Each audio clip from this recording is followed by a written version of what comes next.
জয় বাংলা।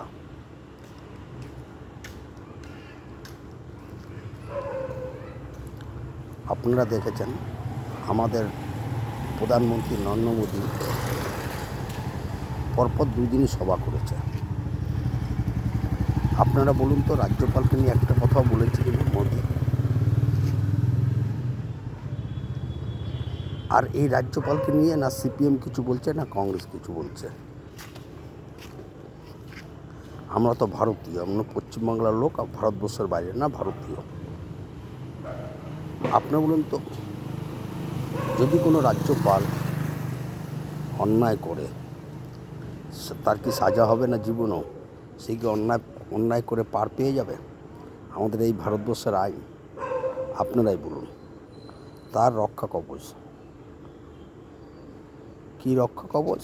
তাকে police arrest করতে পারবে না, রক্ষা কবচ আছে। কেন ভাই এইটা হবে? আজ আমরা দেখেছি চোর চোর চোর চোর বলে ওরাই স্লোগান দেয়। আজকে বলুন তো, শুভেন্দু অধিকারীর নামে কত কেলেঙ্কারি আছে। আজ কেন শুভেন্দু অধিকারীকে সিবিআই ধরছে না, ইডি ধরছে না, কোর্ট কোনো নির্দেশ দিচ্ছে না কেন? এইখানেই বোঝা উচিত বিজেপি সব পয়সা দিয়ে কিনে রেখেছে। আজ এই কংগ্রেস সিপিএমকেও কিনে রেখেছে এই রাজ্যে। শুধু আমার কথা না, আপনারা ভেবে দেখুন। আজ একটা অধীর রঞ্জন কোনো দিন আজ পর্যন্ত বলেছে যে এটা রাজ্যপালের ভুল বা এটা করা উচিত না, বা ওদের তদন্ত করে দেওয়া উচিত? দেখুন, পয়সা খেয়ে নিয়েছে। অধীর রঞ্জন জানে আমি দলে থাকলেও কি না থাকলেও কি, আমি যা পয়সা খেয়ে নিয়েছি আমার লাইফ চলে যাবে। তাই অধীর রঞ্জন আজকে এরকম বলছে। আর সিপিএম তো খেয়ে নিয়েছে। সিপিএম তো ভারতবর্ষের রাজনৈতিক দল না। আমি আগেই বলছি, যদি কোনো দিন ক্ষমতা কেউ এসে আমাকে প্রশ্ন করতে পারে না, আমি তার জবাব দিয়ে দেবো। আর সিপিএম কত লোকের পয়সা খেয়েছে, কত কংগ্রেস কর্মীকে মেরেছে, কত তার জমি লুট করেছে, তার কিছুটা আমাদের কাছে আছে। আমরা কংগ্রেস থেকেই তৃণমূল হয়েছি, তো পরিষ্কার কথা বলছি। আজ অধীর রঞ্জন যতই বলুক না, অধীরত আজকে সিপিএমের সেই আজকে কংগ্রেস কর্মীরা কেন অত ঘৃণা করে?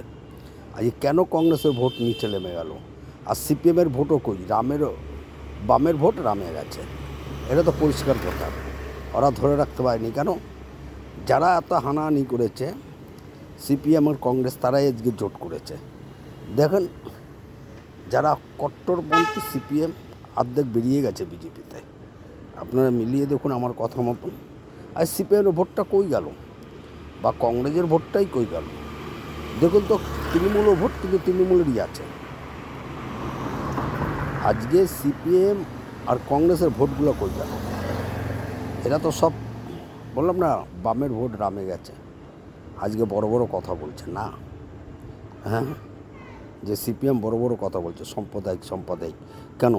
সিপিএমের তো একদিন সমর্থনে ভিপি সিং প্রধানমন্ত্রী হয়েছিল এই বিজেপির সমর্থনে। সিপিএমকে আজকেই ভুলে গেল? সিপিএম সত্যি মিথ্যাবাদী দল। ওরা ভারতবর্ষকে নষ্ট করতে পারে। আপনারা দেখেছেন ভিপি সিং যখন প্রধানমন্ত্রী ছিল, ভারতবর্ষের কিন্তু একটা ক্ষতি করে দিয়ে গেছিল। আপনারা মিলিয়ে দেখবেন কথাটা। তখন কিন্তু এই বিজেপির সমর্থনেই ভিপি সিং প্রধানমন্ত্রী হয়েছিল। আপনারা দেখেছেন। আর আপনাদের নতুন করে বলতে হবে না। এবার টাইম চলে আসছে, যা করবেন ভেবে চিন্তা করবেন। মোদি যদি 5 বছর থাকে, আর ভারতবর্ষটাকে টুকটু করবে, আর সিপিএম আনন্দ করবে। সিপিএম তো ভারতবর্ষের রাজনৈতিক দলই না। সিপিএম চায় ভারতবর্ষ নষ্ট হোক। আর আমি বেশি কিছু বললাম না। জয় বাংলা, জয় হিন্দ, বন্দের মাতরম।